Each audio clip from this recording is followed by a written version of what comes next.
கர்த்தருடைய பரிசுத்த நாமத்திற்கு மகிமுண்டாகட்டும். ஆண்டவராகிய இயேசு கிறிஸ்துவின் நாமத்தினாலே அன்பு கர்த்தருடைய பிள்ளைகளாகிய தங்கள் அனைவருக்கும் ஸ்வீட் ஊழியத்தின் சார்பாக வாழ்த்துக்களையும் ஸ்தோத்திரங்களையும் தெரிவித்துக் கொள்கின்றேன். சங்கீதங்களின் புத்தகம் 34ஆம் சங்கீதம் 10வது வசனம். சங்கீதம் 34 வசனம் 10. சிங்கக்குட்டிகள் தாழ்ச்சியடைந்து பட்டினியாயிருக்கும், கர்த்தரை தேடுகிறவர்களுக்கோ ஒரு நன்மையும் குறைவுபடாது. சிங்கக்குட்டிகள் தாழ்ச்சியடைந்து பட்டினியாயிருக்கும், கர்த்தரை தேடுகிறவர்களுக்கோ ஒரு நன்மையும் குறைவுபடாது. என் அன்பு கடவுளுடைய பிள்ளைகளே, இந்த வசனத்திற்கு ஒரு விளக்க உரை சொல்ல வேண்டிய அவசியம் இல்லவே இல்லை. காரணம், இந்த வசனத்தை தெரியாத, இந்த வசனத்தை கேட்டிராத, அல்லது இந்த வசனத்தை மனப்பாடமாக சொல்ல முடியாத ஒரே ஒரு கிறிஸ்தவர்கள் கூட உலகத்தின் எந்த மூலையிலும் இருக்கவே முடியாது. முதலாக நாம் கற்றுக்கொள்கிற வசனங்களிலே மிகவும் முக்கியமான ஒரு வசனம் இந்த வசனம் என்று நாம் சொல்லலாம். ஆம், இது உண்மையாகவே முதலிலே நாம் கற்றுக்கொள்ளக்கூடிய அல்லது கற்றுக்கொள்ள வேண்டிய ஒரு வசனமாகத்தான் இருக்கிறது. காரணம் என்ன? இந்த வசனத்தினுடைய 2வது பகுதி இப்படி சொல்லித் தருகிறது. கர்த்தரை தேடுகிறவர்களுக்கோ, கர்த்தரை தேடுகிறவர்களுக்கோ ஒரு நன்மையும் குறைவுபடாது. என் அன்பு கர்த்தருடைய பிள்ளைகளே, கர்த்தரை யாரெல்லாம் தேடுகிறார்களோ அவர்களுடைய வாழ்க்கையில் எந்த நன்மைக்காகவும் ஏங்குகிற மக்களாக இருக்க மாட்டார்கள். எல்லா விதமான நன்மையும் முழுமையாக ஏற்ற நேரத்தில் பெற்றுக்கொள்ளக்கூடியவர்களாக இருப்பார்கள். காரணம், கர்த்தரை தேடுகிறவர்களுக்கு அவர் அப்படியே நன்மைகளை வழங்குகின்ற ஆண்டவராக இருக்கின்றார். ஆனால் பல நேரங்களில் என்ன நடக்கின்றது என்றால், இந்த வசனத்தை நாம் மனப்பாடமாக சொல்லுகின்றோம், அதில் எந்த விதமான சந்தேகமும் இல்லை. ஆனால் இந்த வசனம் என்ன சொல்லுகிறது என்பதை நாம் மறந்து விடுகிறோம். யாருக்கு ஒரு நன்மையும்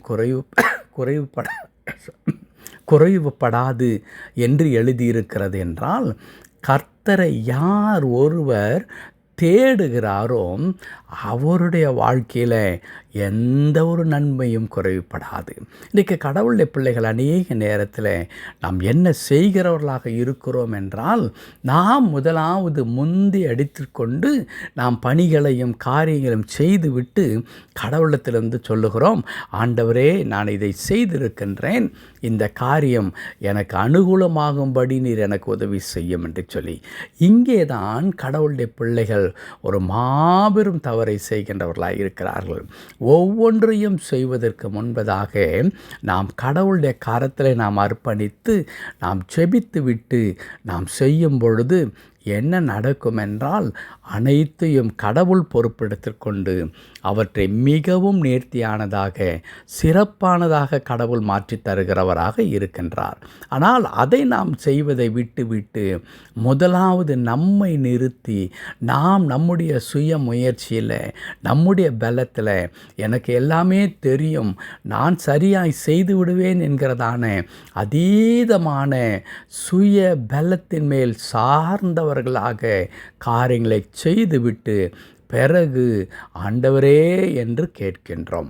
ஆகையினால்தான் பலவிதமான இன்னல்களும் துன்பங்களுக்கும் நாம் ஆளான மக்களாக நாம் காணப்படுகின்றோம்.